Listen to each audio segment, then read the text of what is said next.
Hello everyone, welcome back. In today's video, we got another news video here to discuss. We got a couple signings to talk about, some more news updates as Utah's team name has been narrowed down. We'll talk about that. Plus, we'll got a couple of trade rumors involving the Ducks, Jets, Sabres, and Devils. We'll go to all of that coming up right now.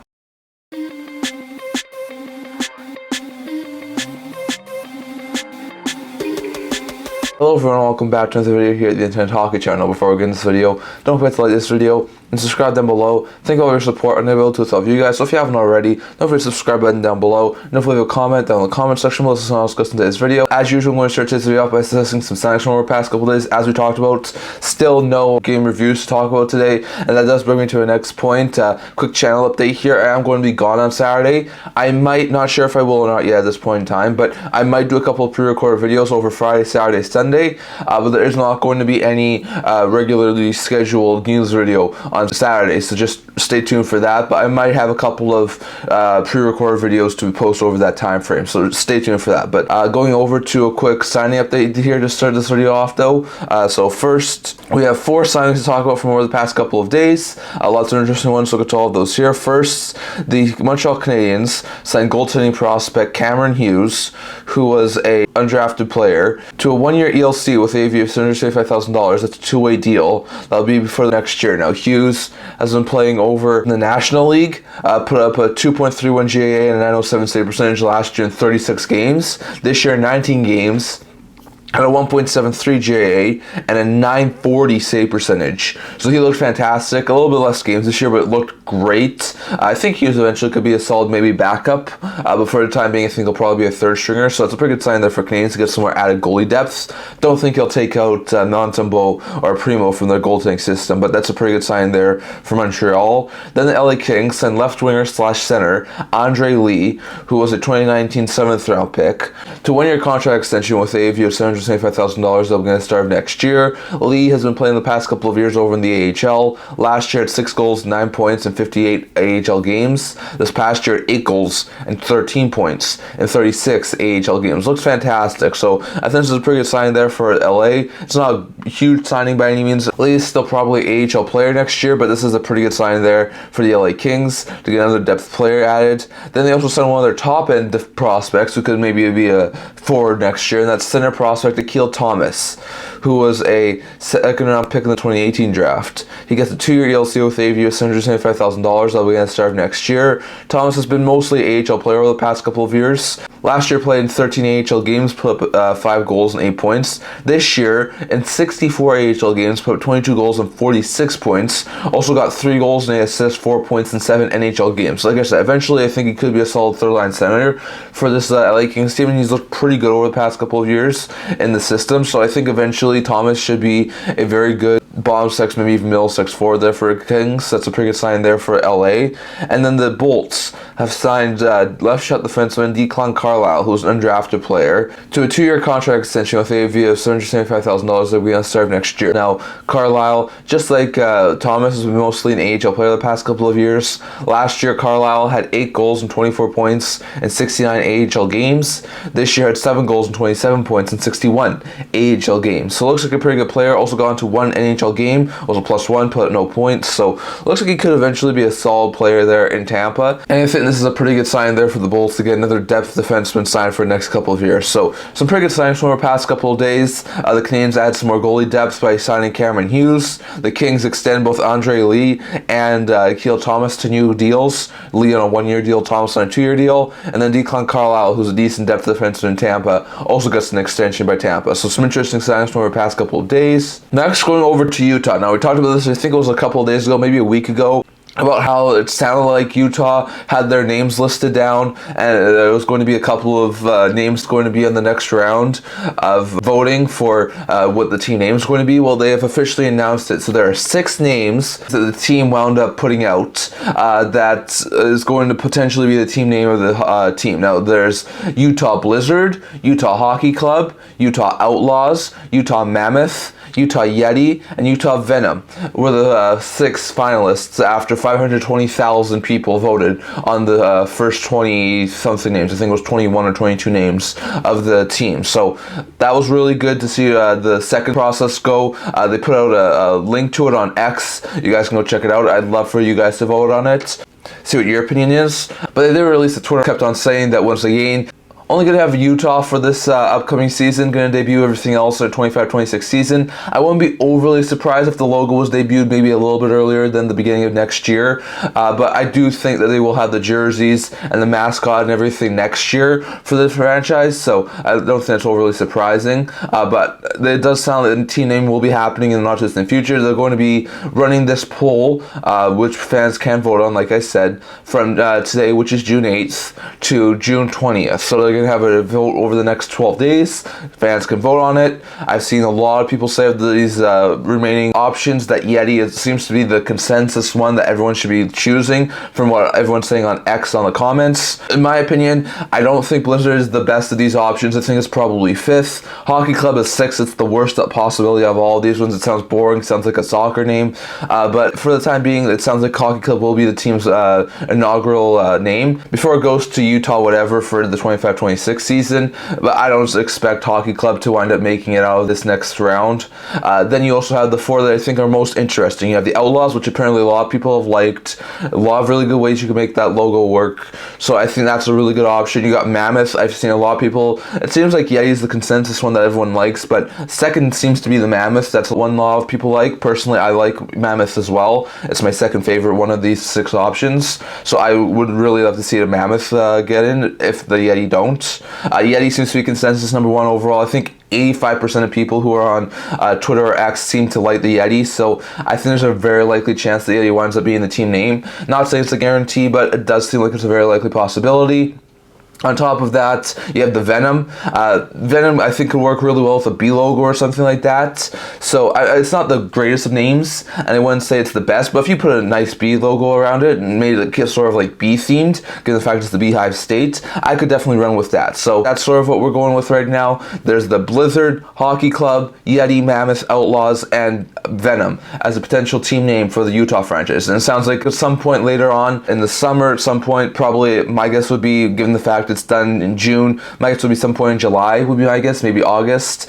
They will probably announce the team name, and they'll probably have the mascot and the jersey with the new logo and name for next year. Maybe they'll be able to put out the logo at some point before the season starts, potentially, but we'll have to wait and see. So interesting stuff there. But the vote for the Utah name is now out, and there's 6 finalists. They'll have to figure out who ends up getting the name to be the new Utah team's name, so we'll have to wait and see on that. But that second round has now been officialized, and you guys can vote on it up until June 20th. So interesting stuff there. And lastly, going over to a couple of trade rumors. Now we have 5 things here to talk about. I want to start with the Buffalo Sabres. On the recent Jeff Merrick show, Elliotte Friedman was talking about the Buffalo Sabres and did say what we talked about in our last video, and that is that the Buffalo Sabres first round pick, 11th overall, is on the block, and there's a very likely chance that they will wind up moving it. Now I'm not exactly sure what else they are willing to move. As some people said, maybe Peyton Krebs could be a guy who winds up being moved.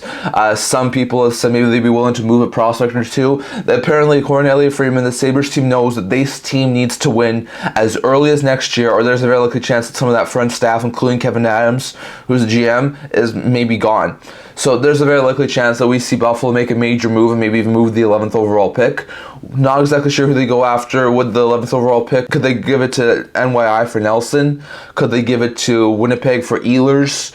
Would they entertain into moving to Calgary for Mangiapane? Could they move it to Carolina for Natchez? If Kakko's available in New York, could they move it to New York for Kakko? There's a couple of options out there, and I'm not saying all of those options will guarantee just the 11th overall pick. I'm not saying it wouldn't be a 1-for-1 deal or something. I'm saying it could be added pieces in there too, but it does sound like Buffalo's 11th overall pick is on the table, and it would not be one bit shocking if this team did wind up moving that 11th overall pick before the June 28th, June 29th draft. So we'll have to wait and see exactly what happens there, but Elliotte Friedman, according to his reports, say that Buffalo's in basically win now mode. They know they need to make the playoffs this upcoming season, and in order to do that, they may consider moving the 11th overall pick. So I'll have to wait and see on that, but Buffalo's 11th overall pick is on the block. Going over to a quick part here of Anaheim, we'll get to them a little bit later too, but more reports are starting to come up. Apparently, teams are having trade talks with the Anaheim Ducks around John Gibson. Now, John Gibson's name has come up a ton over the past year and a half, 2 years, potentially being moved. It never really happens, and the trade rumors always die down for a little bit before they come back up. So not saying Gibson is guaranteed to be moved. There's a very likely chance he winds up staying. He has, I think, 3 more seasons left at $6.4 million cap hit, so it's not like it's going to be an easy contract to move, but there are a lot of teams interested right now in a starting goaltender. There's New Jersey, who we'll talk about in a second here. There's Ottawa. There's LA. I could see Edmonton make some goalie moves this offseason. There's Columbus. Detroit might be a team who's interested. Seattle could be another team. And there's probably a couple of other ones that I'm not thinking about as well. So there's a ton of teams interested in a starting goaltender right now. So I wouldn't personally be overly shocked if Gibson was moved this offseason. There's a lot of teams interested in goaltending. And Gibson, as much as he hasn't been the Gibson of old, is still an extremely good starting goaltender at the NHL level. So as long as he can stay healthy, a team would love to have him. So I would not be overly shocked if Gibson was moved somewhere, potentially not just in the future. We know the Ducks are trying to go in a different direction, trying to continue with their rebuild, and those styles definitely the goalie of the future. So in my opinion, I think there's a very likely chance we do see Gibson get dealt by Anaheim. Once again, not sure where he goes, but it does sound like the Ducks are having trade talks around John Gibson. I wouldn't be overly shocked if we saw his name pop up over the next little while. Going over to New Jersey Devils, according to some recent comments made from Jim Fitzgerald, the Devils are open to moving the 10th overall pick, and they could be looking to move it for a goaltender. Now, we know there's been some big time goaltenders that have been linked to the New Jersey Devils, including goaltender UC Saros from Nashville, including goaltender Linus Ullmark from Boston, and including goaltender Jacob Markstrom from Calgary. According to Pierre LeBrun, just a couple of minutes before I started recording this video, the Devils and the Flames have started to reconnect on a Markstrom trade. I'm not saying it's going to happen, but it sounds like they are working on some sort of a Markstrom trade, and it could happen. And it sounds like the Flames are also connecting to other teams who weren't interested at the deadline on a potential Markstrom trade. So it does sound like Markstrom will get dealt, and it does sound like he's still open to going to New Jersey. So it sounds like New Jersey could move maybe the 10th overall pick. Maybe there's sort of a package to get Markstrom. Ullmark, the Bruins don't have a first round pick right now. We know they've been looking to get younger, maybe add some more young pieces. They could definitely have some interest in 10th overall pick. We know Saros could be moved. 10th overall pick, another really good pick. Not saying these are 1-for-1 trades. I'm not sure if the 10th overall pick would be at the same level as one of these starting level goaltenders, so there may have to be some more included, but that's not the Devils' 10th overall pick is on the block, and I think there's a very lucky chance that Saros, Ullmark, or Markstrom could pry that first round pick out of New Jersey. And Insider's even gone on record saying Ullmark makes too much sense right now for New Jersey, so we'll have to wait and see exactly what happens there. According to a couple of reports as well, the Devils and Wild could be trade partners around a goaltender. We know that New Jersey's looking for a starter. They're open to moving the 10th overall pick, and I think guys like Saros, Ullmark, and Markstrom would be their first choices. But if they find the asking price way too high for all of those guys, a guy who some people are reporting could be of interest to New Jersey Devils would be Filip Gustavsson. Now, I'm not saying it's a guarantee he gets moved. Once again, I've talked about this before. Fleury and Gustafsson could be a tandem with Wallstedt in the minors right now. That could be a tandem for 1 year while Fleury finishes out his contract. But after the play of Gustafsson last year and the Wild wanting Wallstedt to be at the NHL level, there's a possibility Gustafsson could get moved. If that's true, New Jersey might be a really good fit. They're looking for a starting goaltender. Gustafsson is more of a 1A goaltender at this point in time, but he could definitely still be a starter, and I think he could definitely help fill the hole in New Jersey. So we'll have to wait and see exactly what happens there, but it sounds like Gustafsson's being linked to New Jersey too, and we could see a trade with him. Going over to Winnipeg Jets, David Pagnola of thefourthyear.com has recently poured fuel on the fire, saying that the Winnipeg Jets and Nikolai Ehlers, he said that Ehlers, while he has not asked for a trade, would definitely welcome a fresh start, and he's definitely not talking about a contract extension that's eligible to be signed on July 1st with the Winnipeg Jets. So there's a very likely chance that we see the Jets wind up moving Ehlers. They don't have Ehlers locked up on a long-term deal, and plus he said that he'd welcome a fresh change of scenery. So I think there's a very likely chance we do see an Ehlers trade. If not before the draft, then at some point during the offseason, I think there's a very likely chance we see Ehlers move. Not sure what he'll command on the open market. I could see a second round pick and a really good prospect be of interest to the Winnipeg Jets. Maybe they can get like a late first round pick, try and get back in the first round. I think that's a possibility. Not saying it's a guarantee, but it'll be interesting to see. So we'll have to wait and see exactly what happens there. But Ehlers trade talk is picking up, and I wouldn't be overly shocked if we saw Ehlers be moved in the not too distant future. And lastly, going over to the Anaheim Ducks again. And this one is including Trevor Zegras. Now, David Pagnotta was talking about Zegras on his fourthperiod.com article, and he talked about Trevor Zegras being linked to 4 teams. Now, we've talked about Montreal in the past. We've talked about Philadelphia in the past. There's been a lot of connections to Philadelphia. Ducks and Flyers made a trade that sent one of Zegras' best friends in Drysdale to Philly, so that has led a lot of people to speculate that maybe the Zegras could go to Philadelphia. It seems that they are possibly having discussions. Montreal has been talked about Zegras being the player that the Canadiens go after this offseason. It's a very likely possibility that they go after a guy like Trevor Zegras to really improve their top 6. And I think it's a possibility for the Canadiens, being that this year's Dach or Newhook going after Zegras will definitely take a lot more than Dach or Newhook to acquire him. But I definitely think that the Canadiens would have some major interest, but 2 teams who were previously not, to my knowledge, linked to Zegras, that have been linked to Zegras over the past while, are the Calgary Flames and Ottawa Senators, 2 more Canadian teams. Now, for the Flames, it's not overly surprising. It is a little bit, though. They do have a younger core. They're looking to try and get younger. Adding Zegras would be a fantastic addition to their forward group. There's a very likely chance that over the next year, they will lose guys like Mangiapane, Kuzmenko, Sharangovich if they don't re-sign. So I think there's a very likely chance that the Flames are going to be looking to try and add some more younger pieces, add some more youth to this team. And I think a guy like Zegras could be a fantastic fit. And another one that seems to have expressed interest in Zegras is Ottawa. And I think they are a little bit less likely to some extent because I think they already have a really good forward group. I'm looking for another top 6 forward. Maybe they could look at Zegras. I mean, he is signed, he's cost controlled, he's a RFA, so he's not going to walk as a free agent like some of these other players like the Brinkett, maybe Chychrun have. So that might be a little more appealing to Ottawa, but I think the asking price may be a bit too steep for a team like the Ottawa Senators. So it'll be interesting to see, but the Senators, the Flyers, the Canadiens, and the Flames are 4 teams who have apparently expressed interest in adding Zegras, and there's a possibility that we could see some sort of a move involving these teams around the deadline to try and add Zegras. Now, Zegras, I think, could command a top end pick. I'm not saying all these guys will move their first round pick, but the Canadiens are picking 5th overall, the Sens are picking, I think, 7th overall, the Flames are picking 9th overall, and the Flyers are picking on 12th overall, so maybe those picks are on the block in a Zegras trade. We'll have to wait and see, but it does sound like Flyers, Canadiens, Sens, and Flames have varying degrees of interest in trying to nab Trevor Zegras this offseason from the Anaheim Ducks. So we'll have to wait and see on that, but that's all I'm going to talk about for today. I'd love to hear your guys' thoughts on all of this down in the comment section below. What do you think about all of this? Do you agree that the Senators, Canadiens, Flyers, and Flames have interest in Zegras? And if so, who do you think would be the most likely option to land Zegras? Do you see Ehlers being moved? If so, to where? And what do you think the asking price would be?